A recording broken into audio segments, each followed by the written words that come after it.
நான் உங்க நாகராஜ்.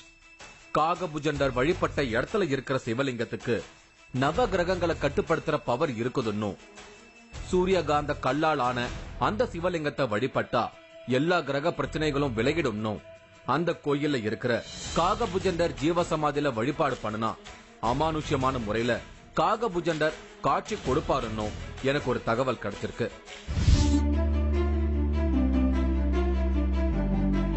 வேற்று கிரகத்தில் இருந்து வந்த சிவலிங்கம். பஞ்சபூத சக்தியும் தனக்குள்ள கிரகிச்சுக்கிற சக்தி இந்த லிங்கத்துக்கு. காகபுஜண்டர் ஜீவசமாதியில் வினோதம். நான் இன்னைக்கு விழுப்புரம் மாவட்டத்துல இருக்கேன். இங்க சின்ன சேலம் பக்கத்துல இருக்கிற தென் பொன்பரப்பி வில்லேஜுக்கு வந்திருக்கேன். 1000 வருஷம் பழமையான ஒரு சிவன் கோயிலுக்குள்ள என்ட்ரி ஆயிட்டேன். இந்த கோயில தான் காகபுஜண்டர் வழிபட்ட சூரியகாந்த கல்லாலான லிங்கம் இருக்கு. காகபுஜண்டரும் இங்கதான் ஜீவசமாதி ஆயிருக்காரு. திருவண்ணாமலை கோயில் மாதிரி இங்க மிகப்பெரிய கோயில் இருந்ததற்கான ஆதாரங்கள் இருக்கிறதா சொல்றாங்க. 13ஆம் நூற்றாண்டுக்கு முன்னாடி இந்த கோயில் மிக பிரம்மாண்டமா இருந்திருக்கு. அதுக்கப்புறமா நடந்த போர்கள்ல இந்த கோயிலோட தங்க புதைகள் எல்லாம் கொள்ளையடிக்கப்பட்டிருக்கு. பெரும்பாலான பில்டிங்க அழிச்சிருக்காங்க. இதெல்லாம் இந்த கோயிலோட குட்டி வரலாறு. இவ்வளவு நடந்தாலும் இன்னைக்கும் இங்க ஒரு பவர்ஃபுல்லான சித்தர் வழிபாடு ரொம்ப ரகசியமா நடந்துகிட்டு இருக்கு. சித்தர் வழிபாட்டுல ஆசீர்வாதம் உள்ளவங்களுக்கு மட்டும்தான் இந்த கோயில பத்தின செய்திகளே தெரிய வரும். விசேஷமான முறையில தயாரிக்கப்பட்டு இங்க இருக்கிற சூரியகாந்த லிங்கத்துக்கு மேல வச்சு கொடுக்கப்படுற பாவக்காய் சாதத்தை சாப்பிட்டா குழந்தை இல்லாதவங்களுக்கு குழந்தை பாக்கியம் கிடைப்பதா சொல்றாங்க. இங்க தியானிப்பவங்களோட வாழ்க்கையில பலவிதமான அமானுஷ்ய மாற்றங்களை காகபுஜண்டர் சூட்சமமான முறையில நிகழ்த்துறாராம். இங்க சொல்லப்படுற காகபுஜண்டர் ஜீவநாடி ஜோதிடத்துல எதிர்காலத்தை பத்தின கணிப்புகள் எல்லாம் ரொம்ப துல்லியமா இருக்கிறதா சொல்றாங்க. இப்படி நிறைய அதிசயங்களோட இருக்கிற இந்த கோயில் எந்த ஒரு ஆரவாரமும் இல்லாம இவ்வளவு அமைதியா இருக்கிறதே எனக்கு வியப்பாதான் இருக்கு. இதுதான் சூரியகாந்த கல்லாலான லிங்கம்.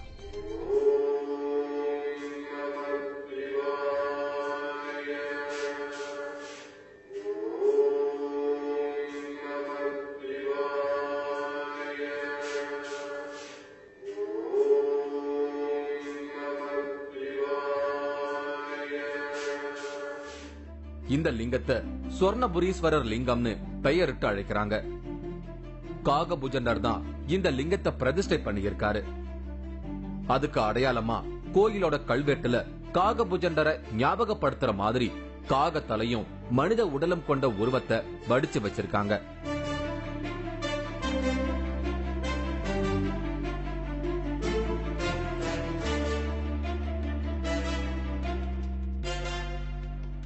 சித்தர்களால 1000 ஆண்டுகளா தொடர்ந்து மந்திர உச்சாரணம் செய்து வழிபட்ட இந்த லிங்கம் இங்க வழிபாடு பண்றவங்களோட நவ கிரக பிரச்சனைகளை தீர்த்து வைப்பதா சொல்றாங்க.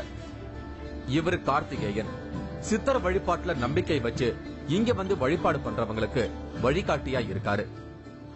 இங்க உள்ள சித்தர் வழிபாட்டு பூசாரிகள்ல இவரும் ஒருத்தர். இந்த சூரியகாந்த கல்லாலான லிங்கத்தை பத்தின கூடுதல் தகவல்களை இவர் சொல்றாரு. இந்த லிங்கத்துக்கு நவபாஷான சிலைக்கு இணையான பவர் இருக்கிறதா இவர் ஒரு வியப்பான தகவலை குறிப்பிடுறாரு. உள்ள இருக்கிற சிவலிங்கம் சூரியகாந்த லிங்கம், சன் மேக்னெட் ஸ்டோன் சொல்லுவாங்க. திருவானைக்காவில் இருக்கக்கூடிய ஜலகண்டீஸ்வரர் மூன் மேக்னெட் ஸ்டோன், திருவண்ணாமலையில் இருக்கிறது ஃபயர் மேக்னெட், நம்ம கோயில இருக்கிறது தென்பொன்பரப்பில் இருக்கிறது சன் மேக்னெட் சூரியகாந்த லிங்கம். இந்த சூரியகாந்த லிங்கத்துக்குள்ள நவபாஷான பந்தனம் இருக்காங்க. அஷ்டபந்தனம், ஸ்வர்ண பந்தனம், ரஜத பந்தனம் சொல்லுவாங்க. இது இந்த லிங்கத்துல நவபாஷான பந்தனம் பண்ணிருக்கிறாங்க. இது அந்த காலத்துல சித்தர்கள் பிரதிஷ்டை பண்ணி பூஜை பண்ண ஒரு ஸ்தலம். உள்ள இருக்கக்கூடிய சிவலிங்கத்தை காகபுஜண்டர் சித்தர் தான் பிரதிஷ்டை பண்ணார் அப்படிங்கிறதுக்கு கோயில் கல்வெட்டுக்கெல்லாம் ஆதாரப்பூர்வமா இருக்குங்க. இது எத்தனை வருஷத்துக்கு முன்னாடி நடந்த? இது காகபுஜண்டர் காலத்துல, காகபுஜண்டர் காலம் பல யுகங்கள் சொல்றாங்க. அடுத்தடுத்து எனக்கு நிறைய வியப்பான தகவல்கள் கிடைக்க ஆரம்பிச்சது. இந்த டைம்ல ஒரு முக்கியமான விஷயம் என்னோட ஞாபகத்துக்கு வந்தது. பொன்னூதி மலையில நம்மோட 3வது கண் டீம் டிராவல் பண்ணின போது சில வியப்பான விஷயத்த நம்ம நிகழ்ச்சியில வெளிப்படுத்தினாங்க. கொங்கண சித்தர் மூலிகை ஆராய்ச்சியில இருக்கும்போது பொன்னூதி மலையில தங்கியிருக்காரு. அங்க இருக்கிற சந்திரகாந்தக்கல் பாறைய பத்தின பவரை உணர்ந்த அவரு வழிபாடு பண்ணியிருக்காரு. கருவறைய சுத்தி இருக்கிற பாறையும் சந்திரகாந்த கல்லால் ஆனதுன்னு தொல்லியல் துறையில கண்டுபிடிச்சு சொல்லியிருக்காங்க. அதனாலதான் இன்னைக்கும் ஒவ்வொரு பௌர்ணமிக்கும் பொன்னூதி மலையில மக்கள் ஸ்டே பண்றாங்க. சுத்தி இருக்கிற பாறைகள்ல உட்கார்ந்து இருந்தாலே உடம்புல உள்ள பிரச்சனைகள் விலகும்னு சொல்றாங்க. இயற்கையோட மனிதனை இணைய வச்சு அவங்களோட பிரச்சனையை தீர்ப்பதற்காக சித்தர்கள் தங்களோட வாழ்நாள் முழுக்க தீவிரமான ஆராய்ச்சியில இருந்திருக்காங்க அப்படிங்கறத என்னால உணர முடியுது. நம்மோட வாழ்க்கை பாதையில வரக்கூடிய நல்லதும் கெட்டதும் நவ கோள்களால கண்ட்ரோல் பண்ணப்படுறதா ஜோதிட உலகத்துல ஒரு நம்பிக்கை இருக்கு. பூமி சுத்தி வரும்போது மாறக்கூடிய கிரக பலன்களால வரக்கூடிய கடுமையான பாதிப்புகளை எல்லாம் இங்க உள்ள சூரியகாந்த கல்லாலான லிங்கம் கண்ட்ரோல் பண்றதா சொல்றாங்க. இந்த கருவறைக்குள்ள வரவங்களுக்கு இந்த லிங்கத்தோட எனர்ஜியால கிரக பலன்களோட பாதிப்புகள் நிவர்த்தி ஆவதா ஆதாரபூர்வமா இங்க பேசப்படுது. இவரு ஸ்ரீதர் சித்தர வழிபாடு பண்றவங்களுக்கு இங்க வழிகாட்டியா இருக்காரு. மந்திர உச்சாரணம் பண்ணி இங்க உள்ள தெய்வங்களை வழிபாடு செய்கிறாரு. இந்த கோயிலோட பரம்பரை பூசாரிகள்ல இவரும் ஒருத்தர். எப்படிப்பட்ட கிரக பிரச்சனையும் இந்த லிங்கத்தை வழிபட்டா நிவர்த்தி ஆகும்னு ஸ்ட்ராங்கா சொல்றாரு. இந்த லிங்கத்துல அபிஷேகம் பண்ணி கொடுக்கிற பொருளுக்கு மருத்துவ குணம் இருந்தாலும் தீருது. அப்படி கண்டிப்பா மருத்துவ குணங்கள்ங்கிறது மட்டும் இல்லாம எந்த ஜீவனா இருந்தாலும் அந்த நட்சத்திரத்துக்குள்ள, இந்த 27 நட்சத்திரத்துக்குள்ள பிறந்திருக்கணும். அந்த 27 நட்சத்திரங்களும் 12 ராசிக்குள்ள ஐக்கியமாகுது. அந்த 12 ராசிகளும் 9 கிரகங்களுக்குள்ள ஐக்கியமாகுது. அந்த 9 கிரகங்களுடைய சக்தி அனைத்தும் இந்த சிவலிங்கத்தினுடைய கட்டுப்பாட்டில் இருக்கிறதா கூறப்படுதுங்க. நம்ம வான்மண்டலத்துல இந்த பூமி சுழல சுழல சுழல சொல்ல எந்த கிரகத்துக்கு நேரா போய் அந்த பூமி சுழண்டுகிட்டே இருக்குதோ அப்போ அதனுடைய நிலைகள் அனைத்தும் ஒவ்வொரு உயிர்களுக்கும் கிடைச்சிக்கிட்டே இருக்கும். அப்படி கிடைக்கக்கூடிய போதுதான் அவனுடைய தன்மைகளை உணர முடியும். அதுல சித்தர்கள் மிக சூக்ஷ்ம வடிவத்துல இந்த சிவலிங்கத்தை பிரதிஷ்டை பண்ணிருக்காரு. இப்படிப்பட்ட பவர்ஃபுல்லான இந்த லிங்கத்தோட கருவறைக்குள்ள வச்சு வழிபட்ட தேன் மாதிரியான உணவுப் பொருட்களும் இந்த எனர்ஜியை ரிசீவ் பண்ணுவதாகவும், அந்த உணவுப் பொருட்களை சாப்பிட்டா உடல் ரீதியான பிரச்சனைகளும் விலகுவதா ஒரு வழிபாட்டு நம்பிக்கை இங்க இருக்கு. நான் போயிருந்த டைம்ல நிறைய பேரு தேன் வாங்கி சாப்பிட்டாங்க. இவங்க உஷா டீச்சரா ஒர்க் பண்றாங்க. இந்த லிங்கத்தோட அழகிய தோற்றமே இவங்களை பிரமிக்க வச்சதா இவங்க சொல்றாங்க. இங்க வழிபாட ஆரம்பிச்ச பிறகு இவங்களோட குடும்ப பிரச்சனைகள் விலக ஆரம்பிச்சதாகவும், இன்னைக்கு கான்பிடென்ட்டா வாழ முடியறதாகவும் சொல்றாங்க. சிவன் ரொம்ப அழகா இருக்கும். இங்க இருக்க அந்த சிவன், அதாவது சிவன்னாலே லிங்கம் தான் சொல்லுவோம், சாதாரணமா இருக்கும். ஆனா இங்க இருக்க லிங்கம் இந்த 16 முகம் கொண்டதா இருக்கும். இது நவபாஷாணத்தால சூரியகாந்த கல்லால பண்ணிருக்காங்க. அதனால அந்த பார்க்கும்போது அந்த வைப்ரேஷன் நல்லா இருக்கும் இந்த கோவில்ல. இது 1300 வருஷத்துக்கு முன்னாடி காகபுஜண்டர் இதை பிரதிஷ்டை பண்ணிருக்காரு இந்த சிவனை. அதே போல இங்க அவரோட ஜீவ சமாதியும் இங்க இருக்கு. ஒரு விசேஷம், அந்த காகபுஜண்டர் குரு பூஜை நடக்கும் தெரியுங்களா, அந்த நேரத்துல இங்க காகபுஜண்டரை வணங்கி அவரை 16 முறை சுத்தி தேங்காவை உடைச்சோம்னா கண்டிப்பா நம்ம நினைச்ச காரியம் இங்க கண்டிப்பா நடக்கும். நிறைய பேர் இங்க வேலை இல்லாதவங்க கூட சாமி கிட்ட வேணா நிச்சயமா அவங்களுக்கு வேலை கிடைச்சிருக்கு. கல்யாணம் ஆகாதவங்கலாம் பிரதோஷம் அன்னைக்கு சாதம் வச்சு அதை சிவன் மடியில வச்சு கொடுப்பாங்க. அந்த பிரசாதம் அதை வாங்கி சாப்பிட்டா கண்டிப்பா அவங்களுக்கு நிறைய பேருக்கு அந்த மாதிரி திருமணம் நடந்திருக்கு. உங்க வாழ்க்கையில ஏதாவது நடந்திருக்கு அந்த மாதிரி? எங்க பையனுக்கு வேலை இல்லாம இருந்துச்சு, படிச்சுட்டு இப்ப அவனுக்கு வேலை கிடைச்சிருக்கு. அதனால ரொம்ப சந்தோஷம். நாங்க வேண்டது ஃபர்ஸ்ட் அப்படிலாம் சொன்னாங்க, பார்க்க தான் வந்தோம், வேண்டதெல்லாம் நாங்க வைக்கல. இப்ப இது மாதிரி நல்லா இருக்கும், சிவன் வைப்ரேஷன் நல்லா இருக்கும் அப்படின்றதால நாங்க வந்தோடனே சரி கும்பிடும் போது அதை கேட்டதுல அது உடனேவே கிடைச்சிச்சு. அது ரொம்ப சந்தோஷம் எனக்கு. தாத்தா கூட அப்படியே மணி அடிச்சுட்டு பின்னாடியே வருவேன். அப்ப தாத்தா சொல்லுவாரு, இந்த இடத்துல ஒரு சித்தர் இருக்காருப்பா, அதனால அவருக்கு படைக்கணும் அப்படின்னு சொல்லி அந்த இடத்துல கல்புரை வச்சு சூட வச்சு பூஜை பண்ணுவாரு. அவரு சொல்லிதான் தெரியும். ஆனா தாத்தாவுக்கே தெரியாது காகபுஜண்ட சித்தர் தான் இங்க இருக்காருன்னு. ஆனா கோயில் கல்வெட்டுகள் ஆய்வு பண்ண காலத்துலதான் காகபுஜண்ட சித்தர் தான் இங்க இருக்காருன்ற டீட்டெயில்ஸ் எங்களுக்கு முழுவா தெரியாது.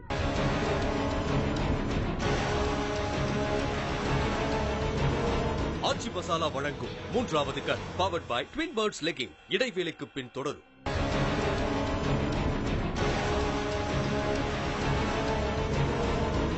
ஆச்சி மசாலா வழங்கும் 3வது cut powered by Twin Birds legging தொடர்கிறது. நான் இன்னைக்கு விழுப்புரம் மாவட்டத்துல தென் பொன்பரப்பில இருக்கேன். இங்க உள்ள சொர்ணபுரீஸ்வரர் கோயில இருக்கிற சிவலிங்கம் சூரியகாந்த கல்லால் ஆனதுன்னும் காகபுஜண்டர் பிரதிஷ்டை செஞ்சு வழிபட்ட இந்த லிங்கத்துக்கு கிரக பிரச்சனைகளை தீர்த்து வைக்கிற பவர் இருக்கிறதா சொல்றாங்க. இங்க இருக்கிற காகபுஜண்டர் ஜீவசமாதியில 16 முறை சுத்தி வந்து தேங்காய் உடைச்சா எல்லா பிரச்சனைகளுக்கும் தீர்வு கிடைக்கிறதா சொல்றாங்க.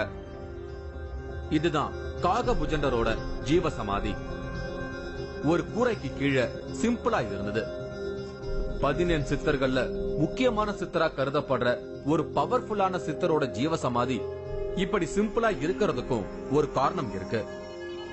அத பத்தி நான் அப்புறமா சொல்றேன். இந்த இடத்துல காகபுஜண்டர் ஒரு கடுமையான தவ வாழ்க்கை வாழ்ந்திருக்காரு. காகபுஜண்டருக்கு சிவனோட காட்சி கிடைச்சிருக்கு. இப்படி சிவன் காட்சி கிடைச்ச இந்த இடத்துலதான் இன்னைக்கு இப்படி ஒரு சித்தர் வழிபாடு நடந்துகிட்டு இருக்கு. பெரும்பாலான வழிபாட்டு ஸ்தலங்களுக்கு பின்னணியில இப்படி சித்தர்களின் ஜீவசமாதி இருப்பது எனக்கு வியப்பாதான் இருக்கு. காகபுஜண்டரோட ஜீவசமாதிக்கு வந்து வழிபாடு பண்றவங்க தியானத்துல இருக்காங்க. ஜீவசமாதிய சுத்தி வந்து வழிபாடு பண்றாங்க. இங்க சுத்தி வந்து தேங்காய் உடைச்சா பிரச்சனைகள் விலகிடுறதா ஒரு வழிபாட்டு நம்பிக்கை இங்க இருக்கு.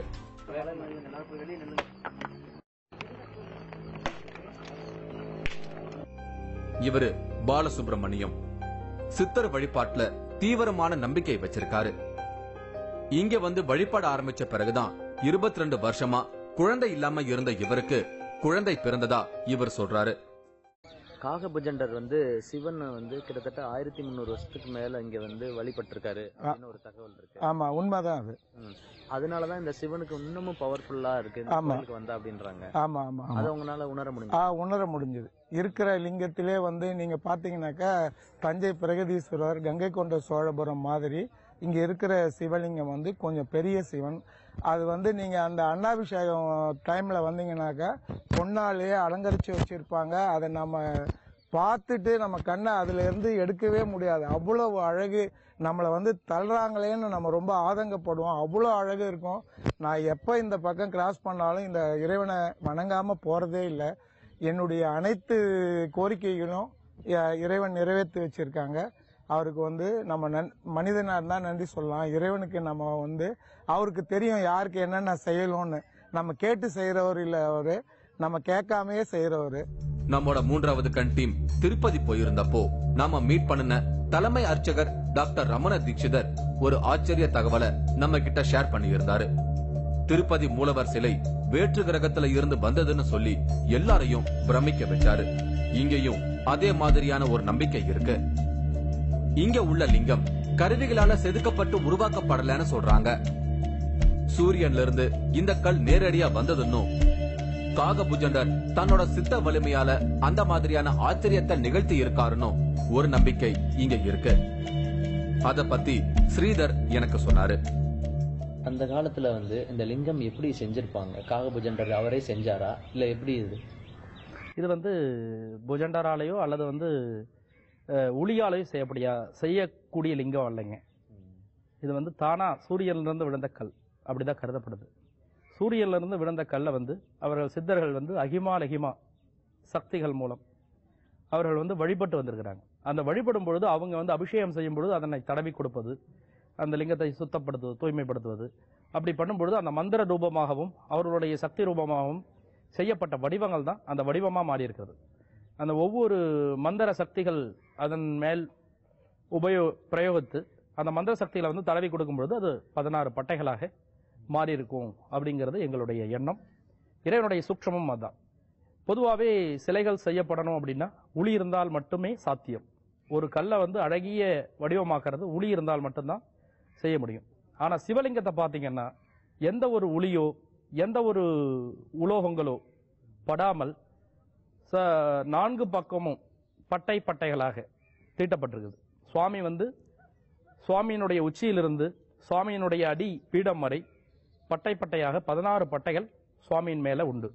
அந்த 16 பட்டைகளுமே அவர் புஜண்டரால மந்திர சக்தியின் மூலியமாக அவருடைய தியான சக்தியின் மூலியமாக தீட்டப்பட்டதுதான். அவருடைய கைகள் பட்டு அது வந்து பட்டையா மாறீர்களாங்கிறது எங்களுடைய எண்ணம். இறைவனுடைய சூட்சமாகவும் இருக்கலாம். காகபுஜண்டர் மயிலாடுதுறையில பிறந்திருக்காரு. தான் காக்கை வடிவத்துல இருந்து பாடல்களை இயற்றி இருப்பதா அவரே தன்னோட நூல்கள்ல குறிப்பிட்டிருக்காரு. காகபுஜண்டர் சூட்சமமா இன்னைக்கும் இங்க வந்து வழிபாடு பண்றதா ஒரு நம்பிக்கை இங்க இருக்கு. அப்படி அவர் வரும்போது லிங்கத்துக்கு மேல இருக்கிற பூமாலையோட இயல்பான வாசனைக்கு பதிலா வேறு விதமான பூ வாசனைகள் வரும்னு சொல்றாங்க. கார்த்திகேயனுக்கு அந்த மாதிரியான அனுபவங்கள் கிடைச்சிருக்கிறதா சொல்றாரு. ஆரம்பத்துல இங்க காகபுஜண்டர் ஜீவசமாதி இருப்பதே இங்க உள்ளவங்களுக்கே தெரியாம இருந்திருக்கு. மதுரை மீனாட்சி அம்மன் கோயிலுக்கு இணையா ரொம்ப பிரம்மாண்டமா இருந்த இந்த கோயில் இங்க நடந்த போர்களால சிதலம் அடைஞ்சிருக்கு. ஆனா இங்க ஏதோ ஒரு சித்தர் வாழ்ந்திருக்காருன்னு எல்லாரும் இங்க வந்து வழிபாடு பண்ணியிருக்காங்க. சில வருஷங்களுக்கு முன்னாடி இந்த கோயில் கல்வெட்டுகளை ஆராய்ச்சி பண்ணும் போதுதான் காகபுஜண்டர் இங்க ஜீவசமாதி ஆயிருக்கிறதே வெளி உலகத்துக்கு தெரிய வந்திருக்கு. அத பத்தி கார்த்திகேயன் எனக்கு சொன்னாரு. இந்த கோயில் இருந்த காலத்திலேயே வந்து ஜீவசமாதி இருந்தது தெரிய வந்ததா இல்ல இடைப்பட்ட காலத்துல தான் தெரியுங்க. அதுக்கு முன்னாடி வந்து யாரோ ஒரு சித்தர் இருக்கார் அப்படின்னு எங்க பெரியவங்க சொல்லுவாங்க. ஜீவசமாதி இருக்குன்னு மட்டும் தெரியும். தாத்தா காலத்துல சொல்லுவாங்க சித்தர் அந்த இடத்துல இருக்காரு. எல்லா இடத்துக்கும் நைவேத்திய பூஜை பண்ணிட்டே வருவோம். அந்த இடத்துல வச்சு பூஜை பண்ணுவோம். அப்ப நான் சின்ன பையனா இருப்பேன். எங்க தாத்தா கூட அப்படியே மணி அடிச்சுட்டு பின்னாடியே வருவேன். அப்ப தாத்தா சொல்லுவாரு, இந்த இடத்துல வந்து ஒரு சித்தர் இருக்காருப்பா, அதனால அவருக்கு படைக்கணும் அப்படின்னு சொல்லி அந்த இடத்துல கல்புரை வச்சு சூட வச்சு பூஜை பண்ணுவாரு. அவரு சொல்லிதான் தெரியும். ஆனா தாத்தாவுக்கே தெரியாது காகபுஜண்ட சித்தர் தான் இங்க இருக்காருன்னு. ஆனா கோயில் கல்வெட்டுகள் ஆய்வு பண்ண காலத்துலதான் காகபுஜண்ட சித்தர் தான் இங்க இருக்காருன்ற டீடைல்ஸ் எங்களுக்கு முழுவா தெரியாது. அந்த கல்வெட்டுகள் எத்தனை ஆண்டு பழமையான கல்வெட்டுகள்? 9ஆம் நூற்றாண்டு கால கல்வெட்டுகள் இருக்கு, 7ஆம் நூற்றாண்டு கால கல்வெட்டுகள் இருக்கு. பாத்தீங்கன்னா 6ஆம் நூற்றாண்டுல இருந்தே கோயில் இருந்ததுக்கு உண்டான சோடுகள்லாம் இருக்கு. இது 4 பிராகாரம் 32 சந்திகளோட ஆலயமா இருந்திருக்கு. 4 பிராகாரம்னா இன்னைக்கு மதுரை மீனாட்சி அம்மன் கோயில், திருவண்ணாமலை அருணாச்சலேஸ்வரர் கோயில், இது போல பெரிய கோயில்கள் மாதிரி இது அந்த காலத்துல ரொம்ப பிரம்மாண்டமான ஒரு ஸ்தலமா இருந்திருக்கு. இடையில போர் வந்தனால அங்க அழிக்கப்பட்டிருக்காங்க. 15ஆம் நூற்றாண்டுல நடந்த போர்க்காலத்துல இது அழிஞ்சு போயிடுச்சு அப்படின்னு பெரியவங்க சொல்லிதான் தெரியும். நான் போயிருந்த டைம்ல இந்த ஜீவசமாதியில இன்னொரு அதிசயம் நடந்துகிட்டு இருந்தது. காகபுஜண்டர் எழுதிய ஓலைச்சுவடிகளை அடிப்படையா வச்சு காகபுஜண்டர் ஜீவநாடு ஜோதிடம் பார்க்கப்படுது. சலனமுற சகடை சாலை வழி கவனம், சத்தியனே மித்திர வழியும் கவனம் கொள்வாய், கவனமுறை இடர்களெது அணுகாதிருக்க, கண்டுரைப்பேன் பெருநகர எல்லையிலே.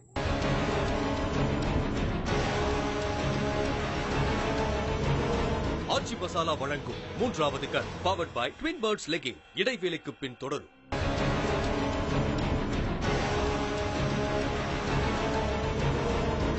ஆச்சி மசாலா வழங்கும் 3வது கண் powered by Twin Birds legging தொடர்கிறது.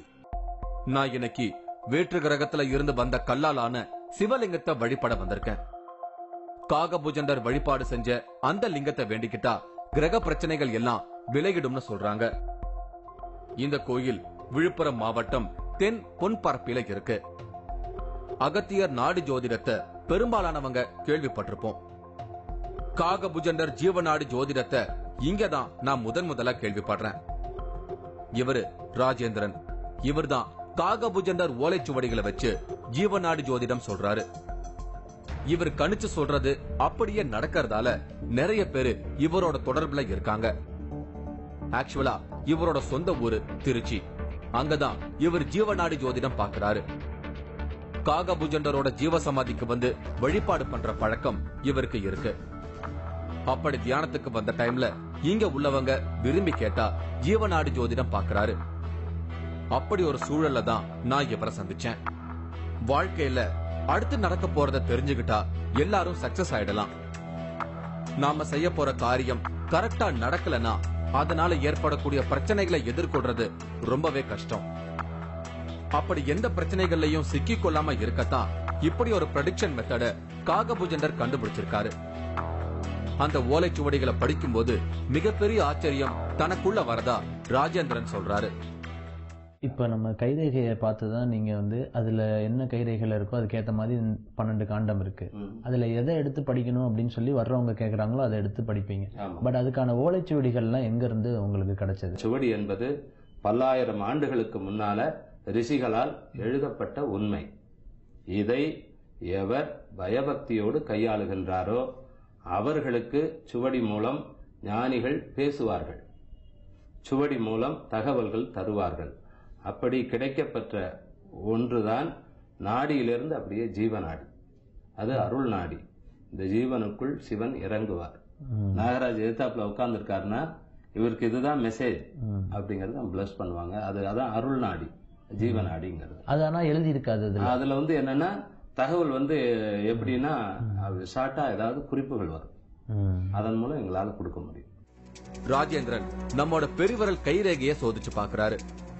அந்த கைரேகையோட தன்மையை வச்சு அதுக்கு ஏத்த ஓலைச்சுவடிகளை பார்த்து அதற்குரிய பலன்களை சொல்றாரு. எனக்கும் ப்ரெடிக்ஷன் சொன்னாரு. நான் டிராவல் பண்ணும்போது எனக்கு ஆக்சிடென்ட் நடக்கிறதுக்கான வாய்ப்பு அதிகமா இருக்கிறதால கவனமா டிராவல் பண்ண சொன்னாரு. எனக்கு பகீர்னு இருந்தது. சலனமுற சகடை சாலை வழி கவனம், சத்தியனே மித்திர வழியும் கவனம் கொள்வாய். கவனமுறை இடர்கள் எதுவும் அணுகாதிருக்க கண்டுரைப்பேன் பெருநகர எல்லையிலே. காகபுஜண்டர் ஜீவசமாதியிலேயே வச்சு இப்படி காகபுஜண்டர் ஜீவநாடி ஜோதிடம் பார்த்தது எனக்கு வியப்பான அனுபவமா இருந்தது. என்னோட பயணத்துல எந்த விதமான இடர்பாடும் வரக்கூடாதுன்னு நான் சித்தர் சமாதியில வேண்டிக்கிட்டேன். நான் இங்கிருந்து புறப்படும் நேரம் வந்தது. இவ்வளவு பவர்ஃபுல்லான சித்தர் ஜீவ சமாதி ஒரு ஓலைக்கூரை கீழே இருப்பது எனக்குள்ள ஒரு உறுத்தலா இருந்தது. ஆனா இப்படி இருப்பது கூட சித்தரோட வழிகாட்டுதல் தானோ. குறிப்பிட்ட காலத்துக்கு பிறகு இந்த இடத்துல மாற்றம் வரும்னு ஸ்ரீதர் சொன்னாரு. இந்த கோயில்ல எல்லாமே ஒரு பில்டிங் எழுப்பி ஒரு கோபுரம் எழுப்பி ஒரு சிறப்பான இதுல இருக்கு. ஆனா காகபுஜண்டரோட ஜீவசமாதி மட்டும் ஒரு கூரை அமைக்கப்பட்டு அதுல இருக்கு. அதுக்கு ஏதாவது ஒரு காரணம் இருக்கா? அவருடைய நிலையே இந்த இடத்துல எப்ப அன்னதானத்தினுடைய சக்தி அதிகமாகுதோ அப்ப தான் வெளிப்படுவேன், தனக்கான நிலைகளை மாற்றி அமைத்துக் கொள்வேன் அப்படின்னு சொல்லி ஏற்கனவே நாடியில சொல்லியிருக்காரு. அந்த நிலைகள் இப்போ பிரதோஷ நேரத்தில் வருகின்ற பக்தர்களுக்கு நாங்கள் அன்னதானம் சிறப்பாக கொடுத்துட்டு இருக்கோம். அது நிரந்தரமா தினம் தினம் இங்க வருகின்ற பக்தர்கள் பசியாறி செல்லும் வண்ணம் சில விஷயங்கள் நடக்க இருக்குது. அதெல்லாம் நடந்து முடிந்தது அப்படின்னா, வெற்றிகரமாக நடந்து முடிந்ததுன்னா கண்டிப்பா அவருடைய நிலைகள் அவருடைய இருப்பிடம் மாறுங்கின்ற நம்பிக்கை எங்களுக்கு இருக்கு. இந்த பொன்பரப்பை விசிட் எனக்கு பரவசமான அனுபவமா இருந்தது. காகபுஜண்டர் தீவிரமான யோக வாழ்க்கை வாழ்ந்த இடத்துல இப்படி ஒரு நிகழ்ச்சிக்காக நான் இங்க வந்தது எனக்கு வியப்பூட்டும் அனுபவமா இருந்தது. குறிப்பிட்ட காலத்துக்கு பிறகு தன்னோட ஜீவசமாதியில மாற்றங்கள் நிகழும்னு காகபுஜண்டர் சொல்லியிருக்காரு. ஒருவேளை இந்த நிகழ்ச்சி மூலமா அந்த மாற்றம் நிகழ வாய்ப்பு இருக்கு. அப்படிப்பட்ட ஒரு பிளஸிங் நம்ம நிகழ்ச்சிக்கு இருப்பதால தான் காகபுஜண்டர் என்னை இங்க வர வச்சிருப்பாருன்னு தோணுது. அடுத்து ஒரு அமானுஷமான நிகழ்வோட நான் உங்களை சந்திக்கிறேன். அதுவரை உங்களிடமிருந்து விடை பெறுகிறேன். இந்த நிகழ்ச்சி மீண்டும் நாளை பகல் 12:30க்கு மறு ஒலிபரப்பாகும். வெளிநாட்டிலிருந்து வந்து கேட்கும் கோயில் நிலப்படி வாக்கு. சிவபெருமாள் அருள்வாக்கு சொல்றதுக்கு முன்னாடி இந்த கோயிலுக்குள்ள போய் கதவை சாத்திக்கிட்டு தான் பூஜை பண்றாரு.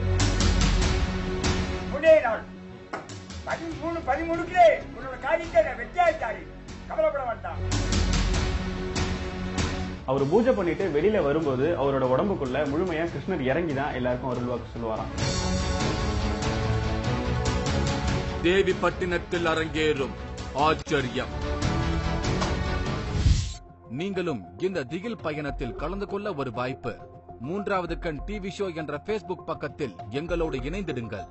உங்களது அமானுஷ்ய அனுபவங்களை பதிவு செய்து இந்த நிகழ்ச்சியில் பங்கு பெறும் வாய்ப்பை பெறுங்கள்.